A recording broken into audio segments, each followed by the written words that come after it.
Assalamualaikum warahmatullahi wabarakatuh. Kami dari kelompok 2 akan mempresentasikan materi tentang sejarah perkembangan kesehatan mental yang beranggotakan Puja Azganisa, Lutfiyatul Aziziyah, Virgi Ananda Azahra, dan Wulan Cahya Rengganis.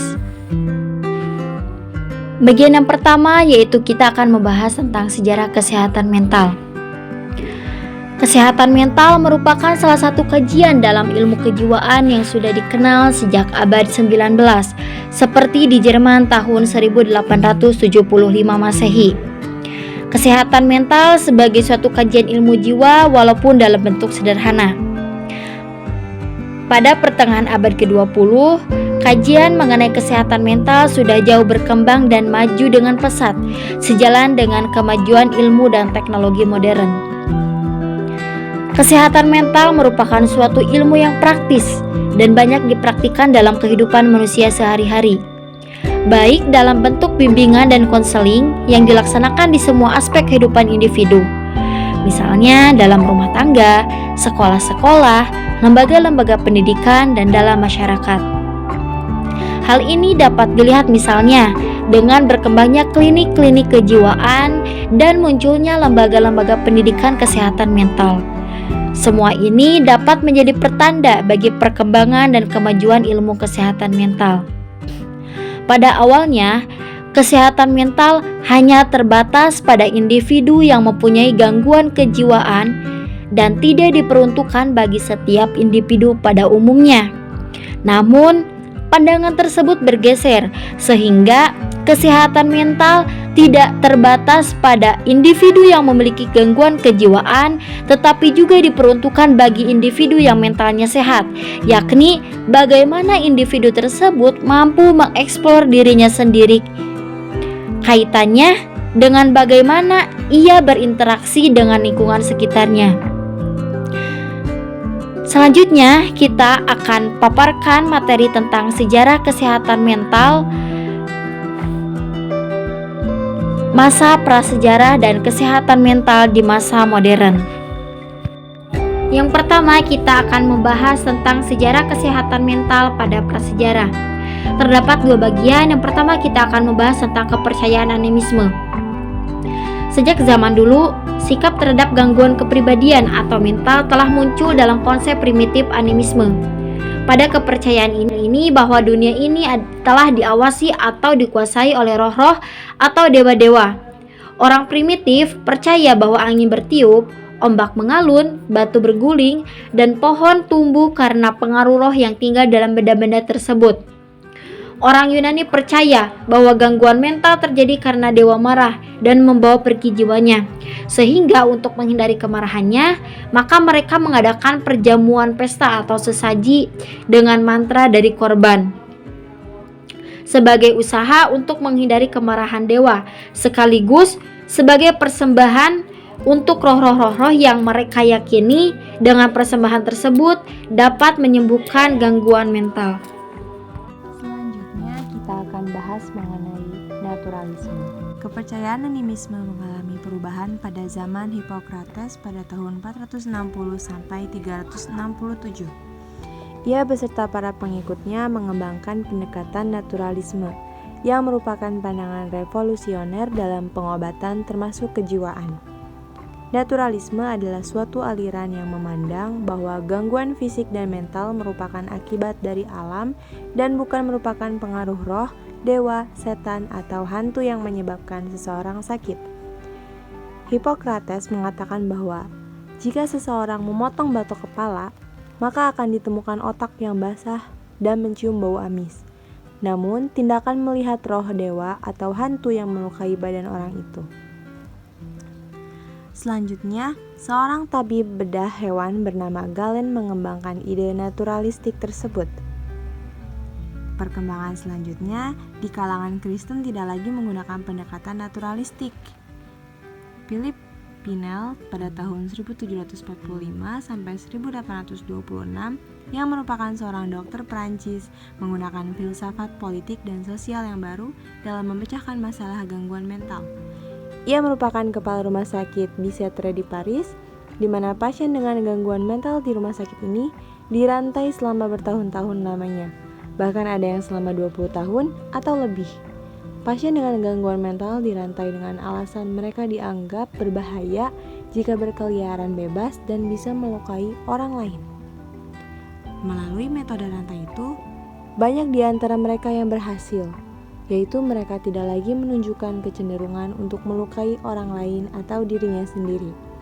Diikat dan dirantai merupakan metode yang populer di tahun tersebut, karena ada beberapa pasien yang terbukti tidak lagi menyakiti orang lain dan dirinya sendiri setelah mereka dirantai bertahun-tahun. Hal tersebut mengindikasikan bahwa metode dirantai efektif untuk diterapkan pada pasien yang memiliki gangguan mental. Era modern. Pada era modern ini, perubahan yang sangat berarti dalam sikap pengobatan gangguan mental, yaitu dari cara dan sikap secara irasional dan tradisional beralih ke sikap yang lebih rasional atau ilmiah. Pada tahun 1783, psikologi abnormal dan psikiatri di Amerika Serikat mulai berkembang. Ketika itu, Benjamin Rush menjadi anggota staf medis di rumah sakit Pennsylvania, yang di rumah sakit itu ada 24 pasien yang dianggap sebagai lunatias atau orang-orang gila atau sakit ingatan. Benjamin Rush melakukan usaha yang sangat berguna untuk memahami orang-orang penderita gangguan mental tersebut. Cara yang ditempuhnya adalah dengan melalui penulisan artikel dalam koran, ceramah, dan pertemuan-pertemuan lainnya. Akhirnya, setelah usaha yang dilakukan selama 13 tahun, pada tahun 1796, ia berhasil mengadakan pengobatan kepada para pasien dengan memberikan dorongan atau motivasi untuk mau bekerja, rekreasi, dan mencari kesenangan. Perkembangan kesehatan mental dipengaruhi oleh gagasan, pemikiran, dan aspirasi para ahli dalam hal ini, terutama dua tokoh, Dorothy Linde Dick dan Clifford Whittingham Beers. Kedua orang ini banyak mendedikasikan hidupnya dalam bidang pencegahan gangguan mental dan pertolongan bagi orang-orang miskin yang lemah. Dorothea Linde Dick lahir pada tahun 1802 dan meninggal dunia pada tahun 1887. Ia adalah seorang guru sekolah di Massachusetts yang menaruh perhatian terhadap orang-orang yang mengalami gangguan mental. Sebagai perintis atau pioner selama 40 tahun, ia berjuang untuk memberikan pengobatan terhadap orang-orang gila secara lebih manusiawi.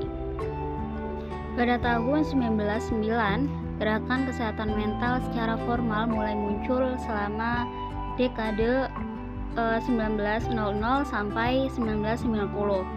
Beberapa organisasi kesehatan mental telah didirikan seperti American Social Hygiene Association dan American Federation of Sex Hygiene. Perkembangan gerakan-gerakan di bidang kesehatan mental ini tidak lepas dari jasa Clifford Whittingham Beers pada tahun 1876 sampai 1943. Bahkan, karena jasa-jasanya itulah dia dinobatkan sebagai the founder of the mental hygiene movement. Dia terkenal karena pengalamannya yang luas dalam bidang pencegahan dan pengobatan gangguan mental dengan cara yang sangat manusiawi. Dedikasi Beers yang begitu kuat dalam kesehatan mental dipengaruhi juga oleh pengalamannya sebagai pasien di beberapa rumah sakit jiwa yang berbeda. Selama di rumah sakit, dia mendapatkan pelayanan atau pengobatan yang keras dan kasar atau kurang manusiawi. Kondisi seperti ini terjadi pada manusia itu belum ada perhatian terhadap masalah gangguan mental, apalagi pengobatannya. Setelah 2 tahun mendapatkan perawatan di rumah sakit, dia mulai memperbaiki dirinya. Dan selama tahun terakhirnya sebagai pasien, dia mulai mengembangkan gagasan untuk membuat suatu gerakan untuk melindungi orang-orang yang mengalami gangguan mental atau orang gila yang disebut insane. Setelah dia kembali dalam kehidupan yang normal atau sembuh dari penyakitnya, pada tahun 1908 dia menindaklanjuti gagasannya dengan mempublikasikan sebuah tulisan autobiografinya sebagai mantan penderita gangguan mental yang berjudul Mind That Found Itself. Kehadiran buku ini disambut baik oleh William James, sebagai seorang pakar psikologi. Dalam buku ini, dia memberikan koreksi terhadap program pelayanan, perlakuan, atau treatment yang diberikan kepada para pasien di rumah sakit yang dipandangnya kurang manusiawi. Di samping itu, dia melupakan reformasi terhadap lembaga yang diberikan perawatan gangguan mental. Pada masa dan pasca Perang Dunia Pertama, gerakan kesehatan mental ini mengkonsentrasikan programnya untuk membantu mereka yang mengalami masalah serius. Setelah perang usai, gerakan kesehatan mental semakin berkembang dan cangkupan garapannya meliputi berbagai bidang kegiatan seperti pendidikan, kesehatan masyarakat, pengobatan umum, industri, kriminologi, dan kerja sosial. Secara hukum, gerakan kesehatan mental ini mendapatkan pengukuhannya pada tanggal 3 Juli 1946, yaitu ketika Presiden Amerika Serikat menandatangani The National Mental Health Act, yang merupakan dokumen blueprint yang komprehensif, yang berisi program-program jangka panjang yang diarahkan untuk meningkatkan kesehatan mental seluruh warga masyarakat. Tujuannya meliputi yang pertama, meningkatkan kesehatan mental seluruh warga masyarakat Amerika Serikat melalui penelitian, investigasi, eksperimen penanganan kasus-kasus, diagnosis, dan pengobatan. Yang kedua, membantu lembaga-lembaga pemerintah dan swasta yang melakukan kegiatan penelitian dan meningkatkan koordinasi antara para peneliti dalam melakukan kegiatan penelitian dan meningkatkan kegiatan dan mengaplikasikan hasil-hasil penelitiannya. Yang ketiga, memberikan latihan terhadap para personel tentang kesehatan mental. Dan yang keempat, mengembangkan dan membantu negara dalam menerapkan berbagai metode pencegahan, diagnosis, dan pengobatan terhadap para pengidap gangguan mental. Pada tahun 1950, organisasi kegiatan kesehatan mental terus bertambah, yaitu dengan berdirinya National Association for Mental Health, yang bekerja sama dengan 3 organisasi swadaya masyarakat lainnya, yaitu National Committee for Mental Hygiene, terus ada National Mental Health Foundation, dan Psychiatry Foundation.